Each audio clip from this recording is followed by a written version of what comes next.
Assalamualaikum warahmatullahi wabarakatuh. Innal hamdalillah nahmaduhu wa nasta'inuhu wa nastaghfiruh wa na'udzu billahi min syururi anfusina wa min sayyiati a'malina. May yahdihillahu fala mudilla lahu wa may yudlil fala hadiya lahu. Wa asyhadu an la ilaha illallah wahdahu la syarika lah wa asyhadu anna Muhammadan abduhu wa rasuluh. Ya ayyuhalladzina amanu taqullaha haqqa tuqatih wa la tamutunna illa wa antum muslimun. Ya ayyuhan nasu taqu rabbakumul ladzi khalaqakum min nafsin wahidah wa khalaqa minha zawjaha wa batha minhuma rijalan katsiran wa nisaa. Wattaqullaha alladzi tasaaluna bihi wal arham innallaha kana 'alaikum raqiba. Ya ayyuhalladzina amanu taqullaha wa qulu qawlan sadida yuslih lakum a'malakum wa yaghfir lakum dhunubakum wa man yuti'illaha wa rasulahu faqad faza fawzan 'azima. Amma ba'du, fa inna asdaqal hadithi kitabullah wa khairal hadi hadi Muhammad sallallahu alaihi wasallam wa syarral umuri muhdatsatuha wa kullu muhdatsatin bid'ah wa kullu bid'atin dhalalah wa kullu dhalalatin finnar. Ikhwani wa akhwati a'azakumullah, Bapak dan Ibu jemaah subuh Masjid Salman Al-Farisi, Komplek Bulog, Kayu Putih, Jakarta Timur.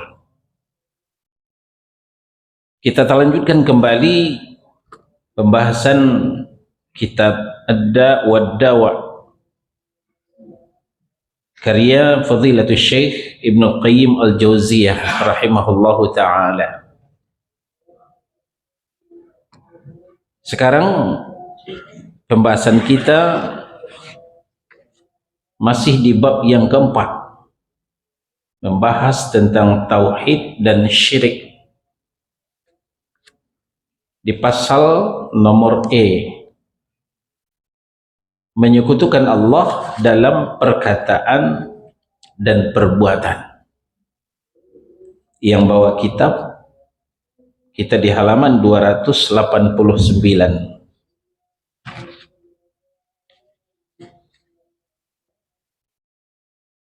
Syirik dalam ibadah yang sudah pernah kita sampaikan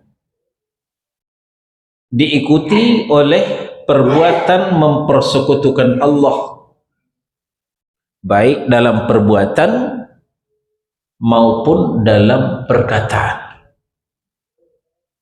Jadi antara fi'liyah dengan qauliyah seiring dan sejalan.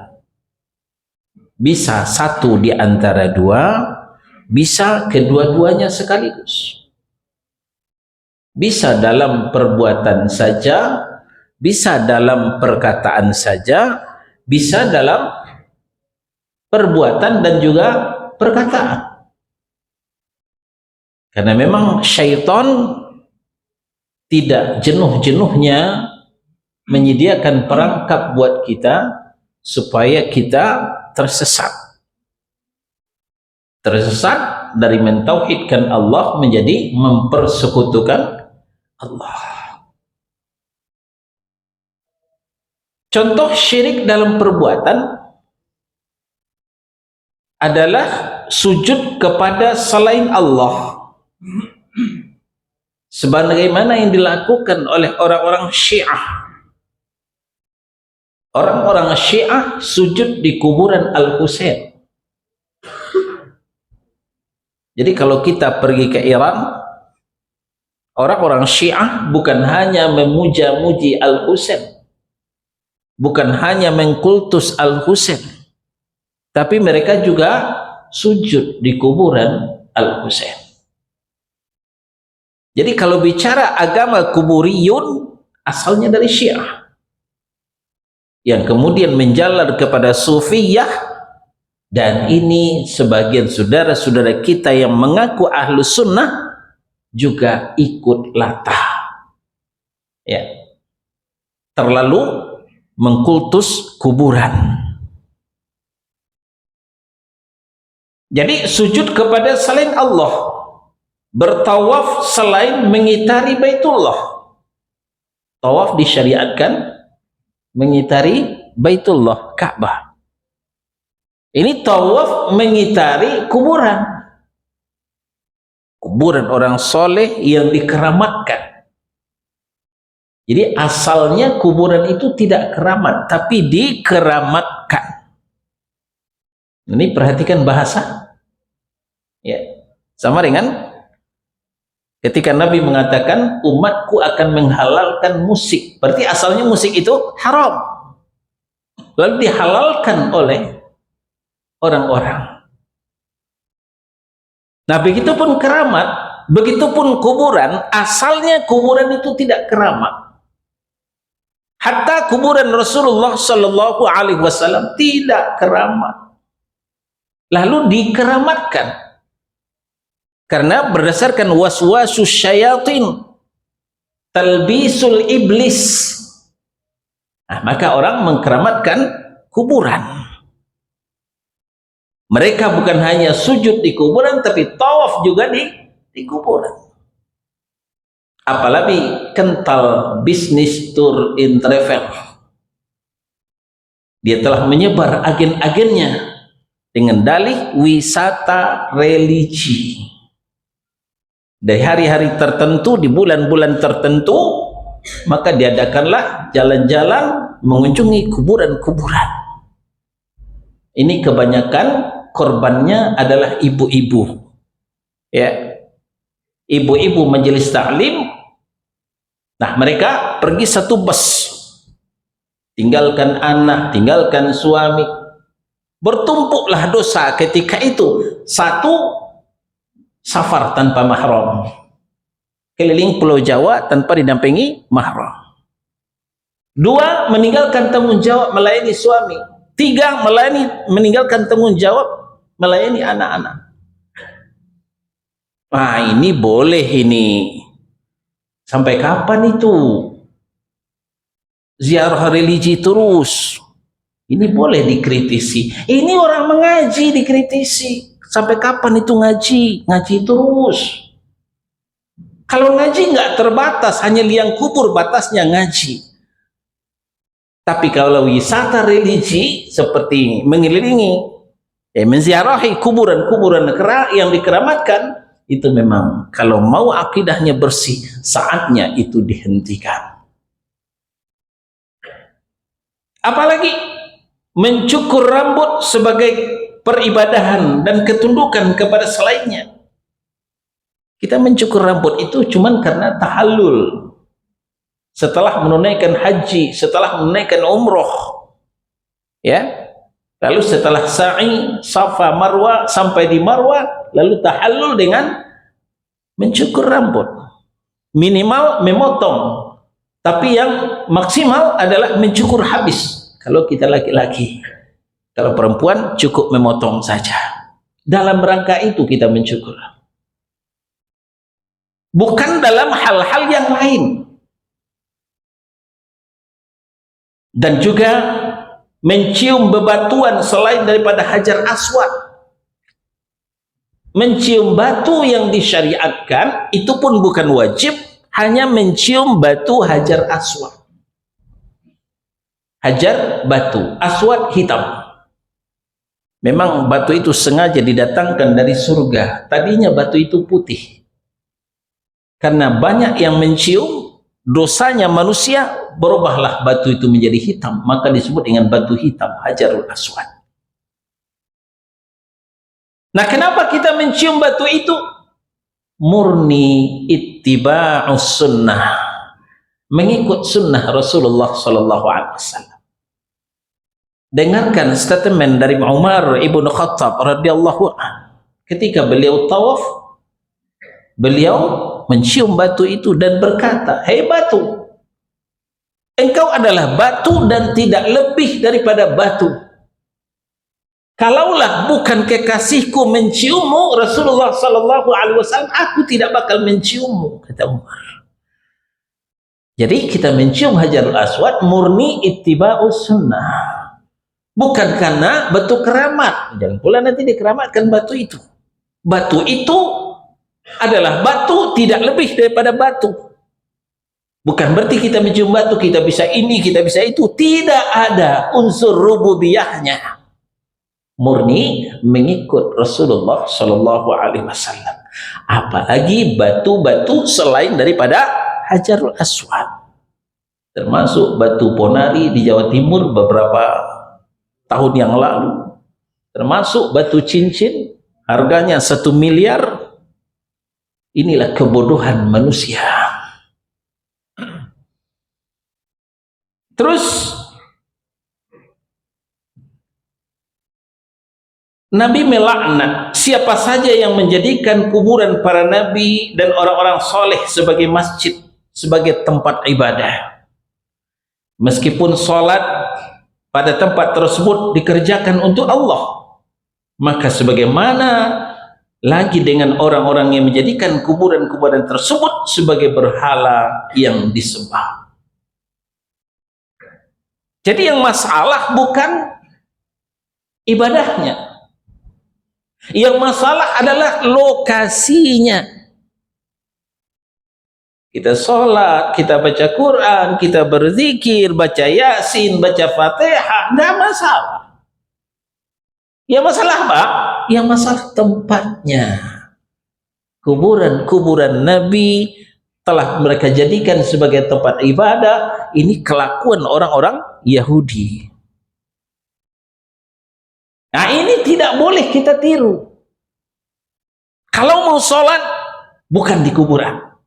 Kalau mau baca Quran, bukan di kuburan. Karena kuburan bukan tempat ibadah.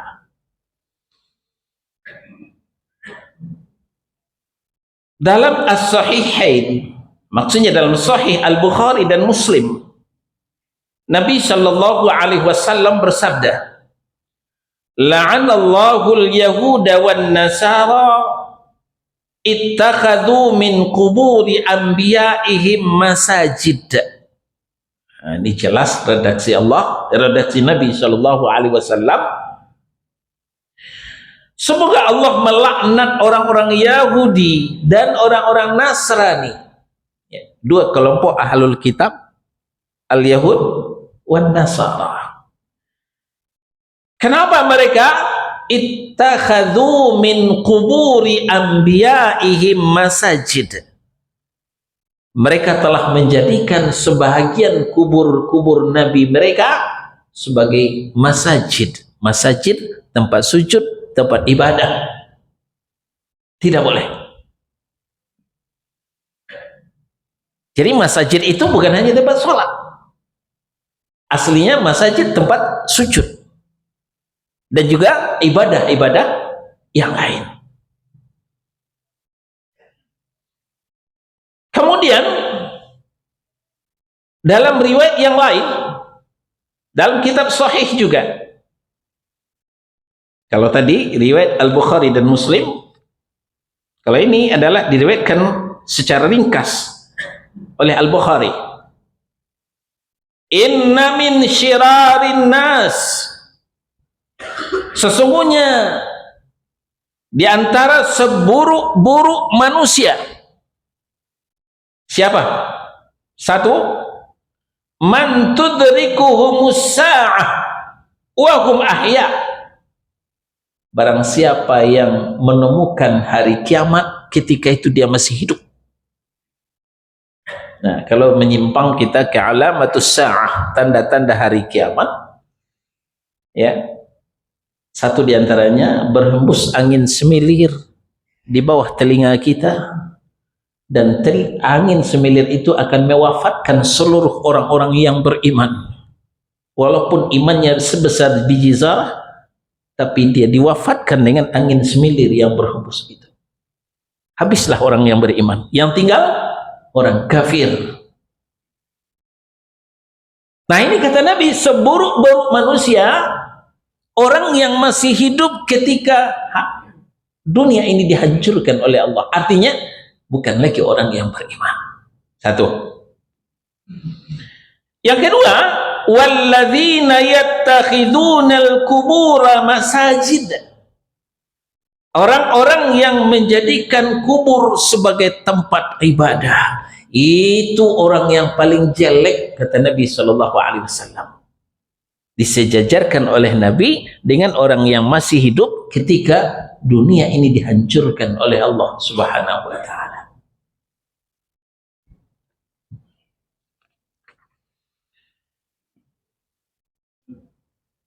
Lalu di nomor yang lain, tadi di Sahih, yang pertama tadi Sahih Bukhari dan Muslim, yang kedua di Sahih Bukhari, yang ketiga sekarang di Sahih Muslim. Kata Nabi sallallahu alaihi wasallam, "Innaman kana qablakum kanu yattakhidunal qubural masajid. Ala fala tattakhidul qubural masajid, fa inni anhaakum an dzalik." Sungguh orang-orang sebelum kalian telah menjadikan kubur sebagai masjid. Ingat, jangan kalian menjadikan kuburan sebagai masjid, karena aku melarang kalian dari hal itu. Sudah 3 hadis yang kita bacakan, ketiga-tiganya melarang kita menjadikan kuburan Nabi sebagai tempat ibadah. Kuburan Nabi saja tidak boleh dijadikan tempat ibadah, apalagi kuburan-kuburan selain dari kuburan Nabi. Ingat, ibadah banyak, masuk sholat. Inilah dalil kenapa para ulama melarang kita sholat walaupun di masjid, ketika di masjid itu ada kuburan. Apakah di kanan, di kiri, di belakang, apalagi di depan atau di dalam, lebih tidak boleh lagi. Jadi kalau kita tahu di masjid itu ada kuburan, jangan sholat di situ. Meskipun kita tidak disuruh mencari tahu. Misalnya, kita belum pernah ke Salman Al-Farisi. Kita masuk. Pak DKM, ada enggak kuburan di Masjid Al-Salman ini? Enggak perlu ditanya. Enggak usah pula keliling dulu memeriksa ada enggak kuburan. Enggak perlu. Sholat saja. Tapi ketika sudah tahu, maka ketika itu kita tidak boleh lagi sholat di masjid tersebut. Ini landasannya. Tidak boleh menjadikan kuburan sebagai tempat ibadah. Begitu juga baca Quran. Membudaya di negeri kita, kalau ada yang meninggal, itu sudah turun tim lobby. Mau dikajiin berapa hari? Ya. Mau dikajiin berapa hari, berapa malam? Bagi yang paket eksklusif, ya, 40 hari, 40 malam dibikin tenda di atas kuburan.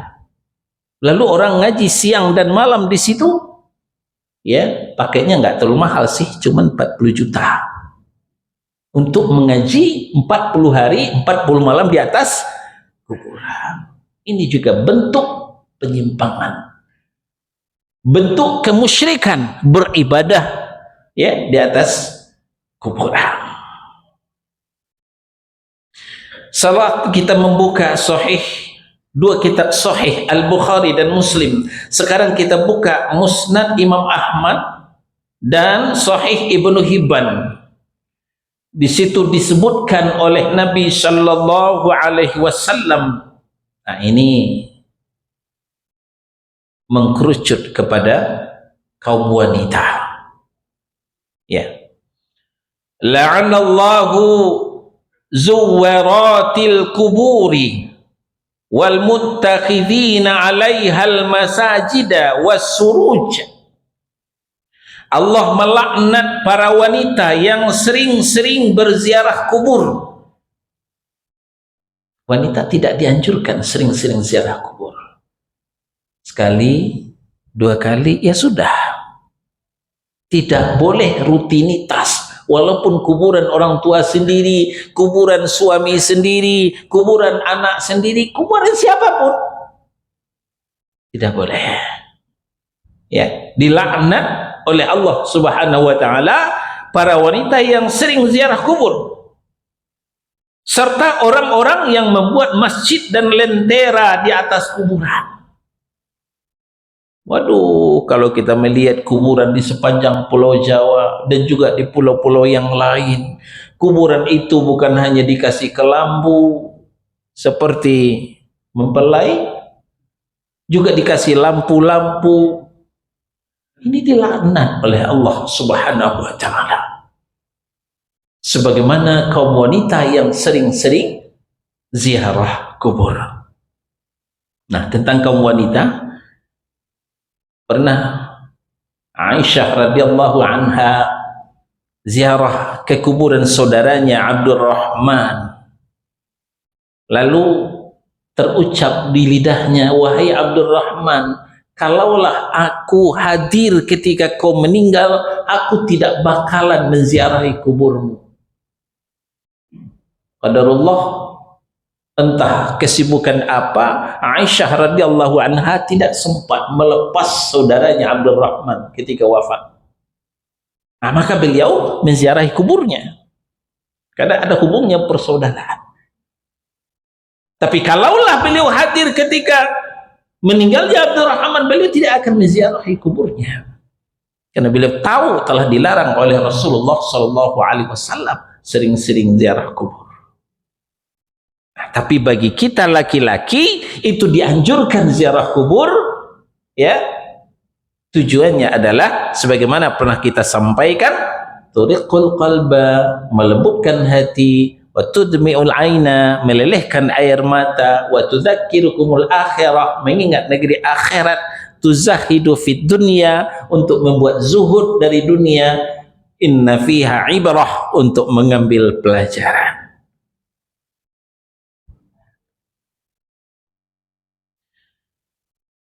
Selanjutnya hadis riwayat Abdul Razak dan Ibnu Abi Syaibah dari Zaid bin Aslam.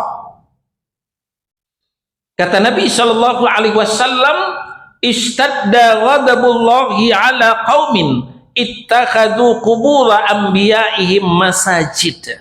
Wah, ternyata hadis ini memang berlapis-lapis. Bukan hanya Sahih Bukhari, bukan hanya Sahih Muslim, termasuk Musnad Imam Ahmad. Nah, ini juga riwayat Abdul Razak, Ibnu Abi Syaibah. Bertambah besar murka Allah kepada kaum yang menjadikan kuburan-kuburan Nabi mereka sebagai masjid. Perhatikan baik-baik redaksi. Bertambah murka Allah kepada suatu kaum yang menjadikan kuburan-kuburan Nabi mereka sebagai masjid. Kita katakan kuburan Nabi saja tidak boleh dijadikan masjid, apalagi kuburan selain daripada kuburan Nabi. Inilah yang menyebabkan kenapa bencana tidak kunjung selesai di beberapa negeri Muslim. Ada jemaah bertanya, Ustaz, bencana ini kenapa sih selalu menerpa kaum muslimin? Kenapa bencana tidak menerpa orang-orang kafir? Ya, saya jawab, kalau begitu kenapa ndak iblis sekalian selesai urusan, kan? Iblis itu dihantam oleh bencana, lalu tidak ada lagi yang mengganggu kita. Nah, jadi iblis, orang kafir, kenapa diselamatkan oleh Allah? Itu sebagai batu ujian buat kita. Lalu kenapa kaum muslimin yang selalu dihajar, yang selalu dihantam oleh bencana. Ternyata disinilah jawabannya, karena mereka selalu menjadikan kuburan-kuburan sebagai tempat ibadah, sebagai tempat ibadah. Jadi bertambahlah kemurkaan Allah kepada suatu kaum ketika kaum tersebut menjadikan kuburan-kuburan sebagai tempat ibadah. Sebut saja negeri Muslim, termasuk negeri Arab, ya, Palestina selalu menjadi bulan-bulanan orang-orang Yahudi. Kalau kita lihat di Palestina itu banyak kuburan-kuburan Nabi mereka dijadikan tempat ibadah. Ya, di Halalul Haul ada kuburan Nabi Yunus, Masjid Nabi Yunus, kuburan Nabi Yunus. Di masjid orang di situ salat di dalam kuburan, di dalam masjid ada kuburan. Bukan hanya di luar, tapi di dalam masjid. Di Jericho, ya, kuburan Nabi Ibrahim, kuburan istrinya Sarah, kuburan anaknya Ishak, cuman berbeda kamar saja, tetap di dalam masjid.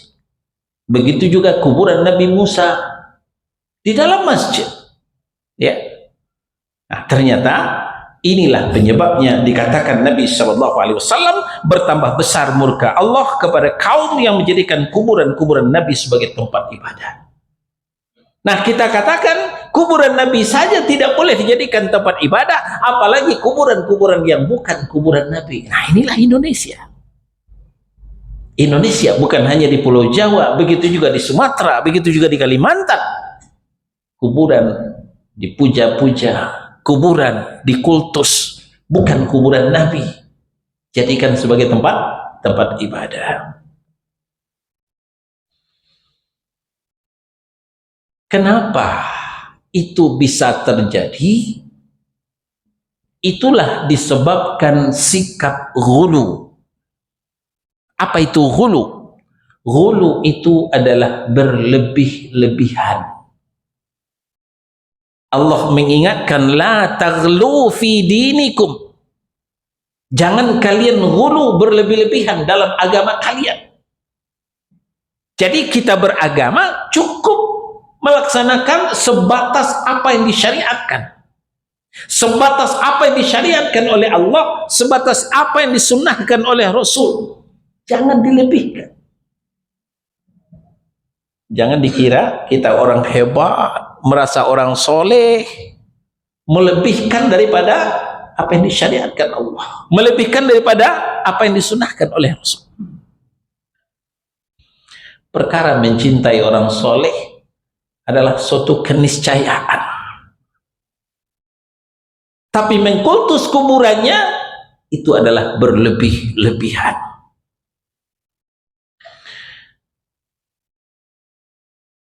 Selanjutnya kembali ke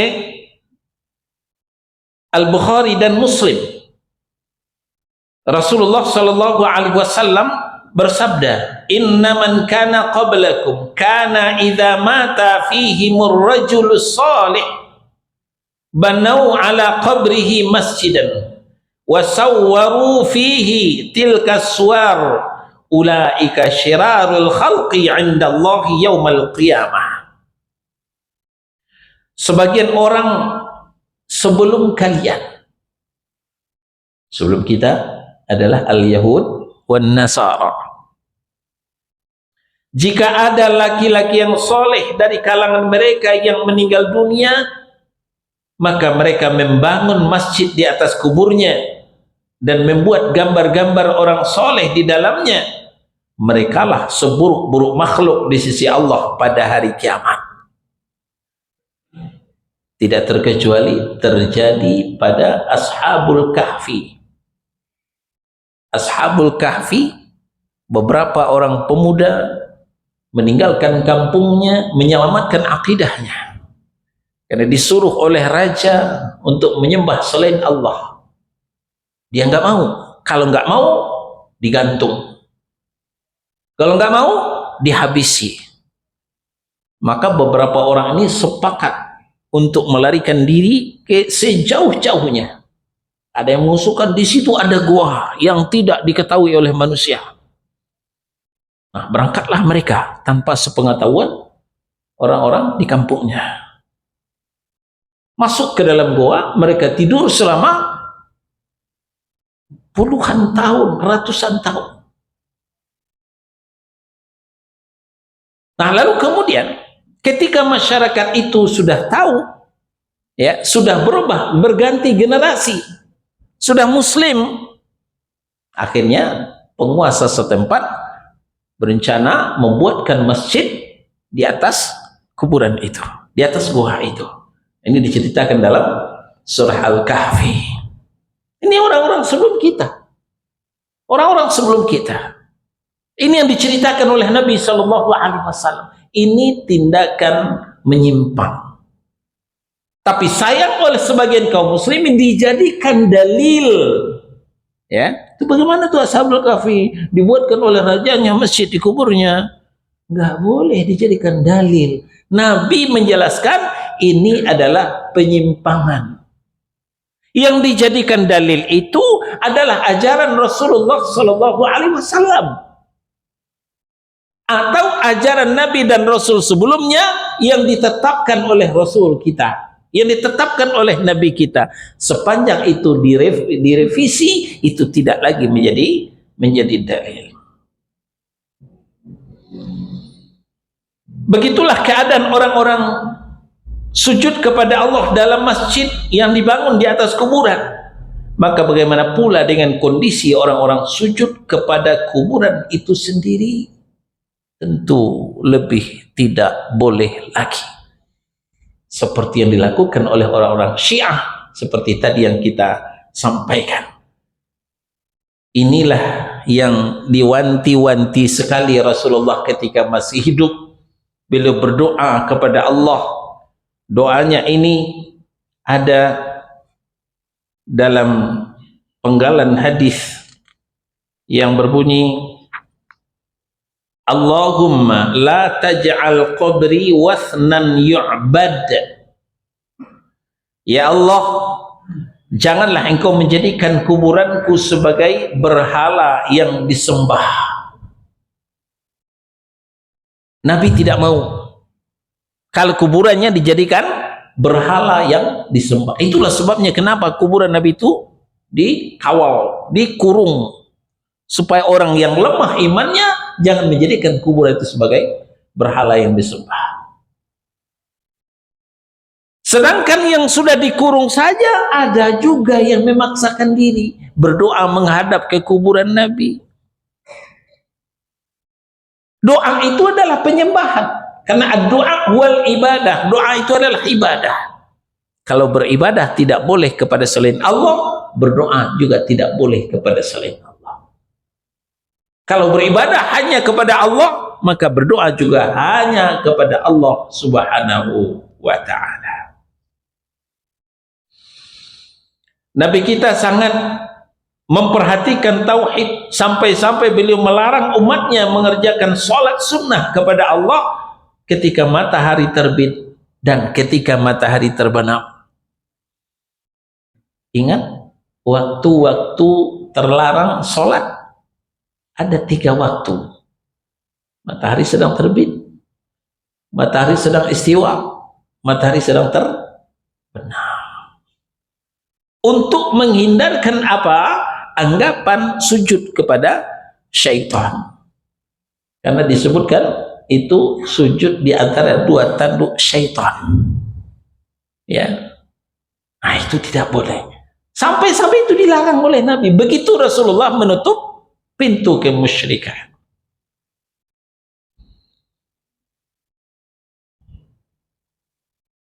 Untuk menutup sarana kerusakan, beliau juga mencegah sholat sunnah setelah sholat subuh dan setelah sholat asar.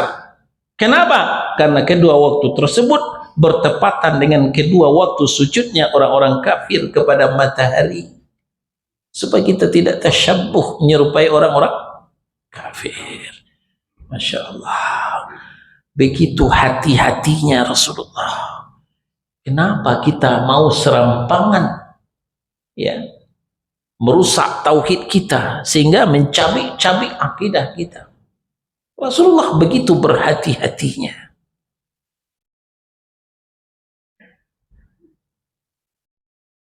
Adapun mengenai sujud kepada selain Allah, Nabi Shallallahu Alaihi Wasallam bersabda, la yambaghi li ahadin an yasjuda li ahadin illa lillah.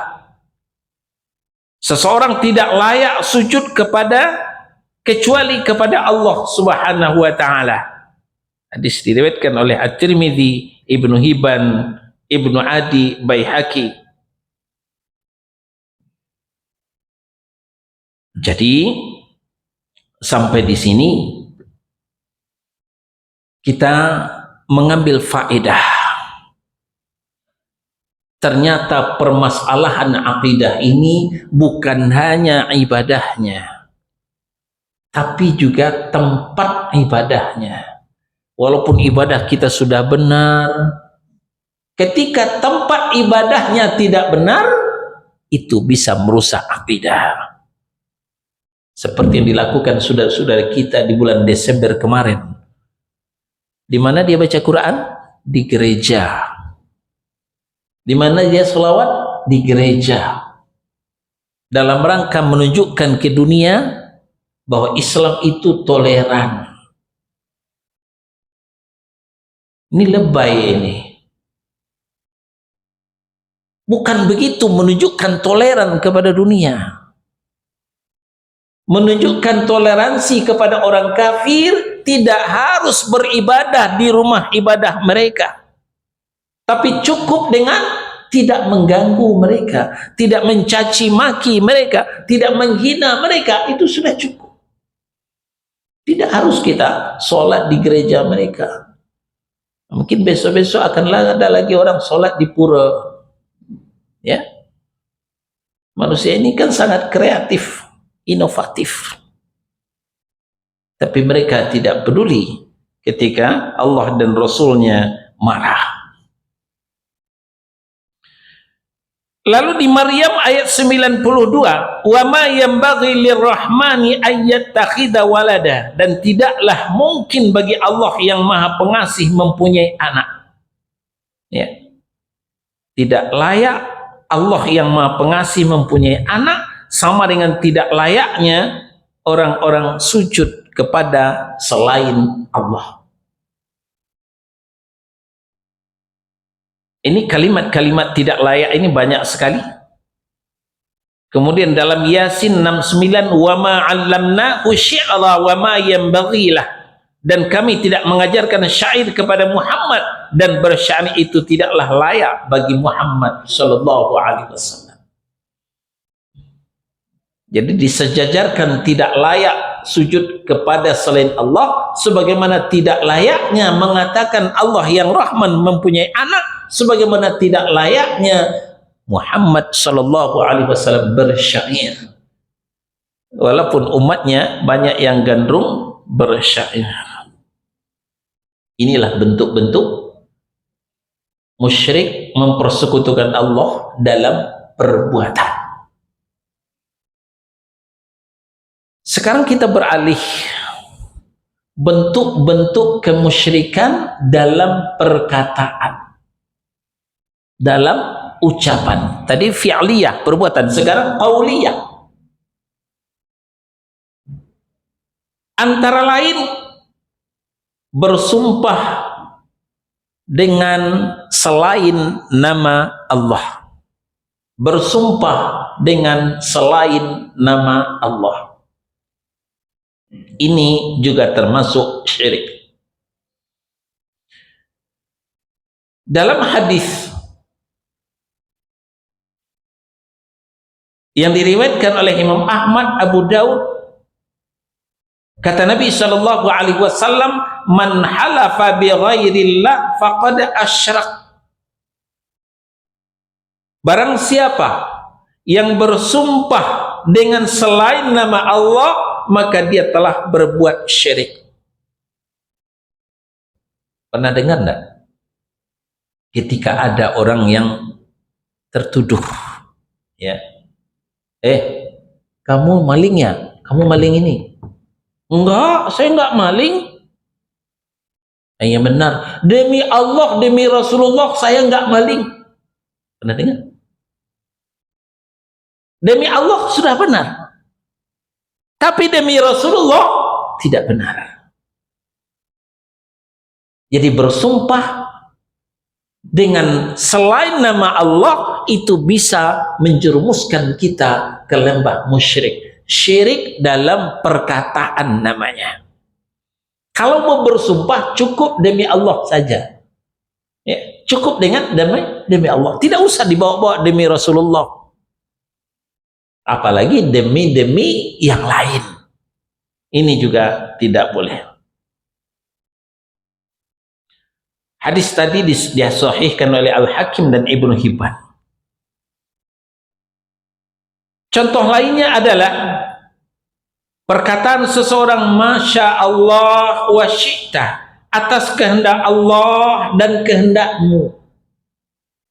Di masa Nabi ada orang mengatakan Masya Allah wa syi'ta, atas kehendak Allah dan kehendakmu. Ini karena mengkultus Rasulullah SAW. Masya Allah saja sudah cukup sebenarnya, tanpa ditambah embel-embel wa syi'ta. Langsung spontan ditegur oleh Nabi SAW. Aja'altani lillahi niddan qul masya Allah wahdah. Apakah kamu menjadikan aku sebagai tandingan-tandingan untuk Allah? Jangan katakan itu lagi, tapi katakanlah masya Allah wahdah, atas kehendak Allah sendirinya. Tidak boleh kita menggandengkan kehendak Allah dengan kehendak selain Allah. Begitu Rasulullah menutup pintu kemusyrikan.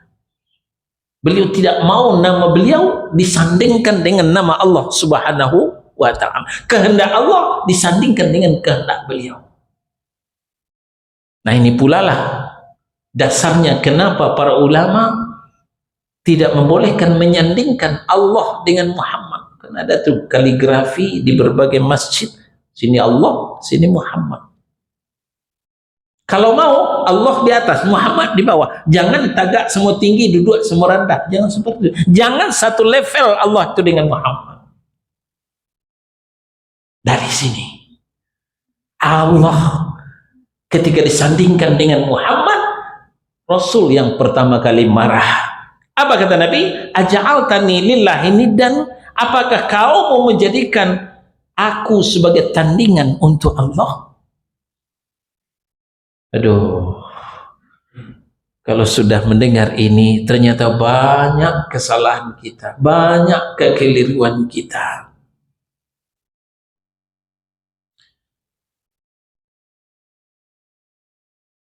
Menyandingkan kehendak Allah dengan kehendak Muhammad saja tidak dibolehkan, apalagi menyandingkan perbuatan Allah dengan perbuatan Muhammad.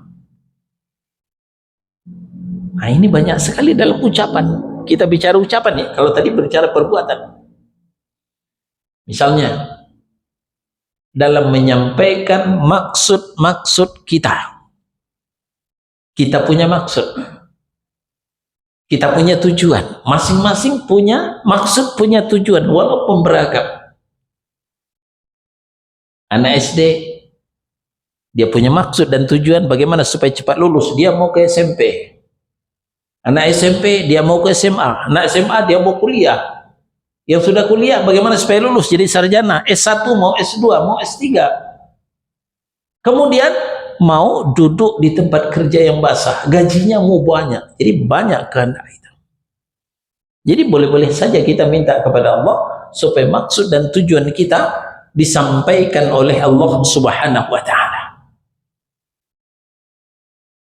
Tapi ketika meminta kepada Allah supaya menyampaikan maksud dan tujuan kita, kita tidak harus menyuruh Allah bekerja sama dengan Rasulullah Sallallahu Alaihi Wasallam.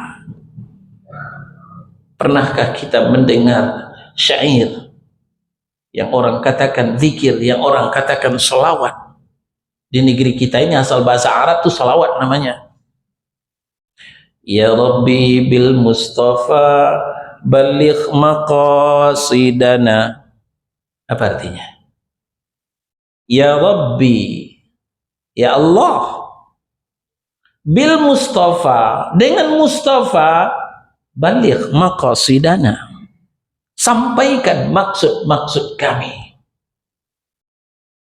Lalu kita tanya, tanpa Mustafa sallallahu alaihi wasallam, apakah Allah tidak mampu menyampaikan maksud-maksud kita? Padahal wallahu ala kulli syai'in qadir. Allah itu berkuasa atas segala sesuatu. Ini yang dikatakan syirik dalam ucapan. Syirik dalam ucapan. Ketika telah menggandengkan kehendak Allah dengan kehendak Muhammad, perbuatan Allah dengan perbuatan Muhammad. Ditegur oleh Rasulullah ketika beliau masih hidup, apalagi beliau sudah meninggal sekarang. Apalagi dalam menyelamatkan kita, menyelamatkan kaum muslimin. Kita minta doa selamat itu wajar. Minta keselamatan kepada Allah, tapi cukup Allah yang menyelamatkan kita tanpa harus kita suruh Allah bekerja sama dengan yang lain dalam rangka menyelamatkan kita. Bersenandung lagi syair, ya Muhaimin ya salam salimna wal mu'minin. Ya Muhaimin ya salam, ini asmaul husna. Boleh berdoa dengan asmaul husna. Ya Muhaimin, Muhaimin adalah asmaul husna, nama Allah yang baik. Tapi bukan Muhaimin Iskandar, Pak. Ya. Ya salam, salam juga nama Allah. Salimna wal mu'minin, selamatkan kami dan selamatkan juga orang-orang yang beriman. Sampai di sini bagus. Tapi bait selanjutnya, bin nabi khairil anam wa bi ummil mu'minin. Kita menyuruh Allah bekerja sama dengan nabi khairil anam, nabi manusia terbaik. Siapa? Muhammad sallallahu alaihi wasallam. Tidak cukup sampai di situ, wa bi ummil mu'minin. Kita suruh juga bekerja sama dengan ummul mu'minin, istri-istrinya nabi. Inna lillahi wa inna ilaihi raji'un. Ini yang dimaksud syirik dalam qauliyah, dalam ucapan. Nah, apalagi ibu-ibu yang melantunkan suaranya merdu lagi, kita ikut manggut-manggut, menikmati, tapi ternyata di dalamnya racun akidah, telah merusak akidah kita, telah memutilasi tauhid kita. Ini kesyirikan dalam ucapan. Ini banyak sekali contoh-contoh, termasuk salawat nariyah, termasuk lagi bekerja sama. Kita suruh Allah bekerja sama dengan mujahid pada perang Badar. Wa kulli mujahidi lillah bi ahlil badri ya Allah. Bertawassul dengan mujahid yang telah gugur pada jalan Allah, mujahid-mujahid di perang Badar. Banyak sekali kalau kita sebutkan, ya, racun-racun akidah yang akan memutilasi tauhid kita kalau kita tidak berhati-hati. Nah, inilah semua kesyirikan dalam ucapan, dalam qauliyah. Baik, sambil menunggu duha, kita masuk kepada sesi tanya jawab. Yang kurang jelas, yang kurang faham, silahkan. Pak Irwan, silahkan. Waalaikumsalam warahmatullahi wabarakatuh.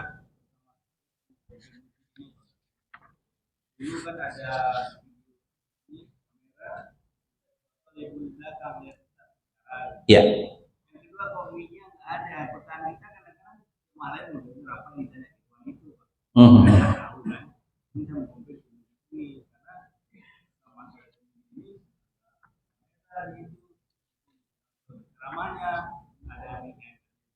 mana coba hilang, kalau dicuri nggak tahu deh.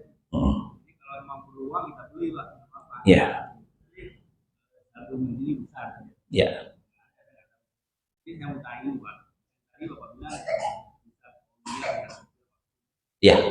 sekarang ada orang kadang-kadang kalau turun ke bawah suruh ajan ke bawah kuburan itu. Apakah orang itu mau sholat ajan itu satu?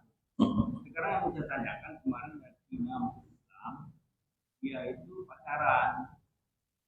Tuh, apakah kita tunggu dia belajar Islam dulu atau langsung masuk syahadat dulu? Satu. Yang kedua, ada orang Batak suami istri masuk Islam. Apakah dia juga harus belajar Islam dulu atau langsung kita syahadatkan dia? Ya. Waalaikumsalam warahmatullahi wabarakatuh. Pertama, tentang perlengkapan masjid, ini tepatnya DKM yang menjawab, ya. Yang punya kapasitas adalah DKM. Ya, saya nggak jawab ya. Yang kedua, orang yang mau masuk Islam, apakah disyahadatkan dulu atau ditarbiyah dulu? Disyahadatkan dulu. Setelah disyahadatkan baru ditarbiyah. Ya, ini proses masuk Islam yang ada pada masa Nabi Shallallahu Alaihi Wasallam. Jadi Nabi mengembangkan dakwah, mensyahadatkan dulu. Setelah bersyahadat baru Nabi mentarbiyah, menanamkan benih-benih tauhid. Ini langkah-langkah. Ya, siapapun dia, apakah Cina, apakah Konghucu, siapapun. Ya, kalau memang sudah bulat tekad mau masuk Islam, kita tidak maksa, karena tidak ada paksaan dalam agama. La ikraha fid din. Masuk Islam adalah dorongan dari dalam, dari hatinya. Kalau dia sudah bulat tekad, tidak ada paksaan, ya kita syahadatkan dulu. Setelah dia bersyahadat, maka jangan lupa ditarbiyah, jangan ditinggalkan. Ini banyak lagi kasus-kasus sudah disyahadatkan lalu ditinggalkan saja. Apa jadinya? Dia terlunta-lunta, dia bawa map, ya, keliling masjid. Pak DKM, saya mu'alaf, saya minta sumbangan dong, gelar serban. Padahal dia masuk Islam sudah beberapa tahun yang lalu, masih mu'alaf juga. Jadi menjadi alat untuk mencari ma'isyah dia. Bawa map ke sana kemari. Nah, ini akibat mu'alaf tidak kita tarbiyah. Jadi mu'alaf itu, yang dikatakan mu'alaf itu cuma sehari dua. Ketika dia diusir oleh keluarganya, ketika hartanya dirampas, ya, dia tidak punya apa-apa, ya kita santun, dia termasuk asnaf yang 8. Dia wajib, mustahik menerima zakat. Tapi kalau sudah bertahun-tahun bukan mu'alaf lagi, ya. Nah, ini wajib kita tarbiyah setelah kita syahadatkan. Syahadat dulu. Nah, baru kita ajari tentang Islam. Ada yang tertinggal? Apa itu? Oh ya, azan di kubur. Azan disyariatkan untuk memanggil umat ke masjid, untuk menandakan waktu masuk. Tidak disyariatkan azan untuk yang lain. Tidak disyariatkan azan untuk yang lain. Ada beberapa fenomena di negeri kita. Satu, anak lahir diazankan juga. Betul, ada hadisnya. Tapi sayang, hadisnya dhaif. Mengazankan anak ketika lahir, hadisnya lemah. Fenomena yang kedua, mengazankan jenazah mau masuk kubur.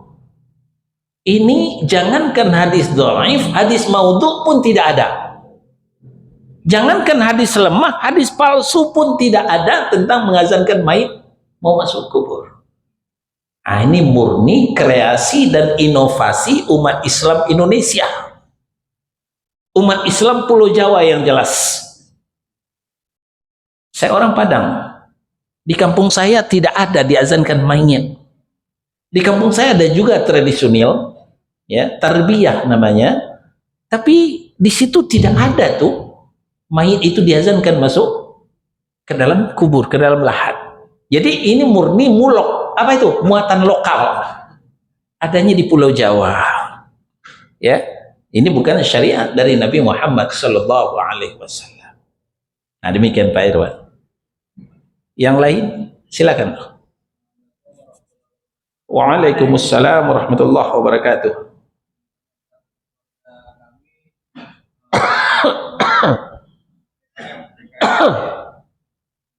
Di mana di masjid itu kuburan yang dibangun masjid, tapi masjid itu ada area kuburan pasien-pasiennya dulu. Itu ada apa yang harus dilakukan Ustaz?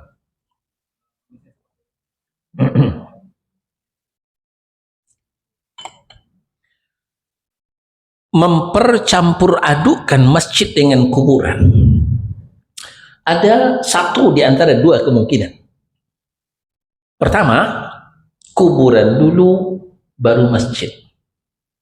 Di situ ada kuburan, lalu dibuat masjid dalam rangka mengkultus orang yang ada di dalam kubur. Atau sebaliknya, masjid dulu. Ini Masjid Salman ini tanahnya wakaf orang tua saya. Maka saya pesan kepada Pak DKM, kalau saya meninggal nanti kubur di kamar Salman nih Pak ya. Oh, ini banyak kasus. Ya, masjid dulu, baru kuburan belakangan. Dua-duanya batil. Dua-duanya menyimpang, tidak benar. Nah, maka solusinya juga satu antara dua. Kalau tidak kuburan dipindahkan, ya masjidnya dihancurkan. Kalau tidak kuburan dipindahkan, ya kalau kuburnya 1, 2, pindahkan saja kuburan itu. Begitu sudah bersih pekerang masjid yang kuburan, ya udah selesai. Atau jadikanlah itu sebagai kuburan. Masjidnya diruntuhkan, pindahkan ke masjid, pindahkan masjid ke tanah yang lain. Silahkan dihitung mana kosnya yang paling murah, mana kosnya yang tidak mahal. Boleh pilih satu antara dua. Begitu solusinya. Ya, wallahu a'lam. Yang lain? Ya, silakan Pak. Waalaikumsalam warahmatullahi wabarakatuh.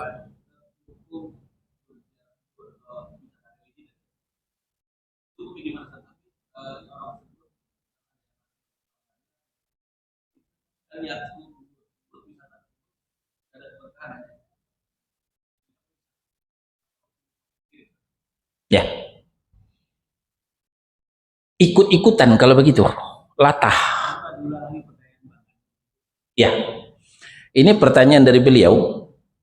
Ada yang ngajak ziarah kubur, tapi bukan keyakinan karena kuburan itu keramat, bukan keyakinan mengetabarruk ngalap berkah, tapi pakai nggak enak kita yang ngajak tetangga.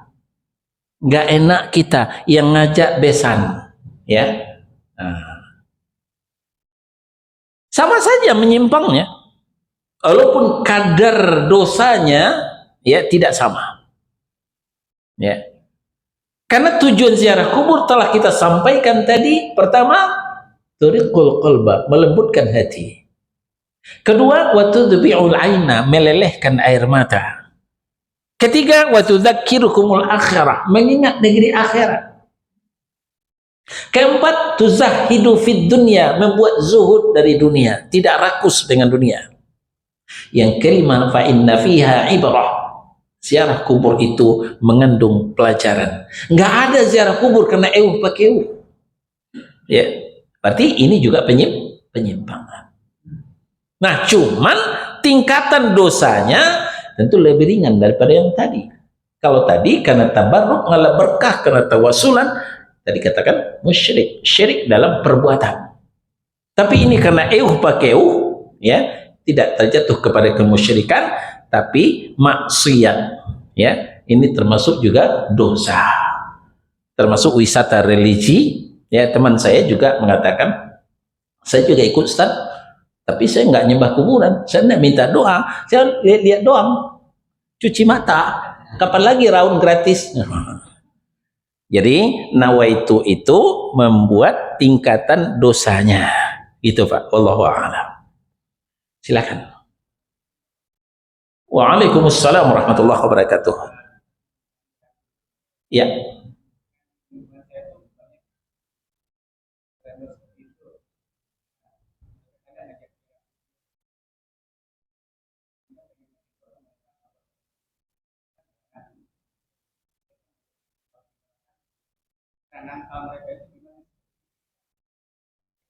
Ya.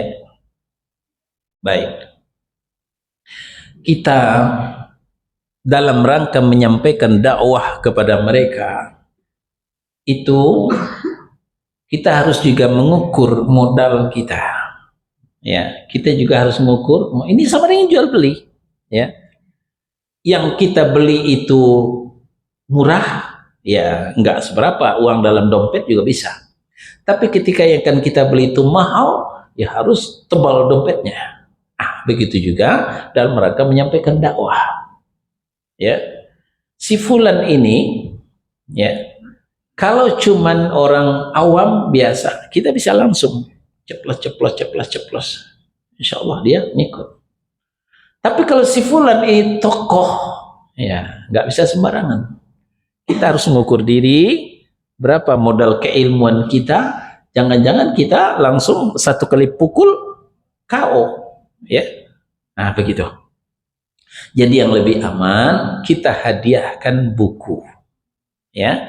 Yang lebih aman banyak tuh buku dicetak tentang larangan tawassul atau mengkeramatkan kuburan, berbagai macam judul. Ya, kita beli buku, tidak semuanya mahal buku itu, ada yang kecil-kecil, lalu kita hadiahkan. Nah ini langkah kita. Jangan langsung bicara kalau orangnya di atas kita levelnya. Tapi kalau orangnya di bawah kita rasanya bisa dimakan orang itu, nah ini istilah saja ya. Nah itu boleh. Gitu. Demikian Pak, wallahu a'lam. Ya silakan Pak. Waalaikumsalam warahmatullahi wabarakatuh. Ya. Islam Jawa atau Islam tradisional. Nah, apa yang disampaikan Ustaz tadi ada dari dulu dari saya kecil karena ada. Ya. Nah, pertanyaannya adalah apakah katakanlah kakek kita, bapak kita, ibu kita termasuk melakukan masuk Mesir ya, Muslim yang taat dan berhaji dan juga menuntut ilmu, apakah perbuatan-perbuatan tradisi tadi sehingga sampai dengan hajar kematian itu masih dilakukan, apakah termasuk melakukan syirik besar sehingga hukuman? Ya, kita menyampaikan pola-pola, ya, referensi-referensi. Tadi telah kita sampaikan beberapa hadis yang sahih dari Nabi Shallallahu Alaihi Wasallam. Lalu siapapun yang berkenaan dengan sesuai dengan bicara hadis tadi, ya terkena.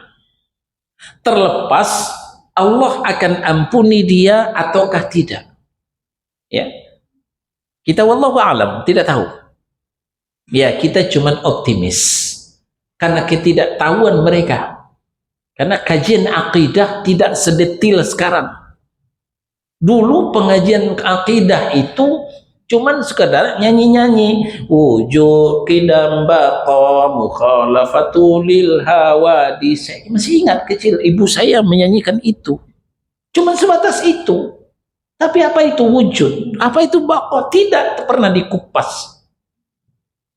Nah, jadi kita berharap mudah-mudahan karena ketidaktahuan mereka, mudah-mudahan Allah masih mengampuni mereka. Tapi apakah mereka itu masuk syirik? Iya. Berdasarkan hadis-hadis yang kita bacakan tadi. Termasuk syirik dalam perbuatan. Syirik dalam perbuatan. Nah, jadi tidak bisa kita membantahnya. Lalu mereka ketun aswaja Ustaz.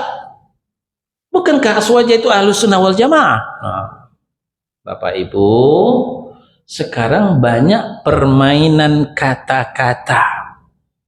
Ya. yang kita tahu selama ini aswaja itu memang ahlus sunnah wal jamaah.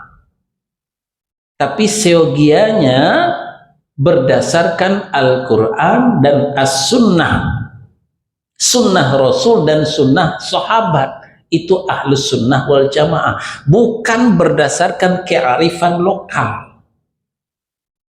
Kalau ternyata ngaku aswaja, tapi ketika ada orang mengajak ahlus sunnah ikut Al-Quran dan As-Sunnah lalu dihujat Wahabi, lalu menunjukkan kearifan lokal, berarti aswajanya bukan ahlus sunnah wal jamaah, asli warisan Jawa. Aswaja juga Pak, asli warisan Jawa, bukan ahlus sunnah wal jamaah. Harus kita hati-hati. Aswaja yang mana nih? Aswaja ahlus sunnah wal jamaah ya komitmen dengan Al-Quran, konsisten dengan As-Sunnah, sunnah Rasul dan sunnah sahabat. No dengan kearifan lokal. Tapi kalau ternyata aswajanya memakai kearifan lokal, menolak Al-Quran dan Sunnah, kalau Al-Quran dan Sunnah itu Wahabi, itu kadrun, nah berarti bukan ahlus sunnah wal jamaah, tapi asli warisan Jawa. Hati-hati. Wallahu a'lam.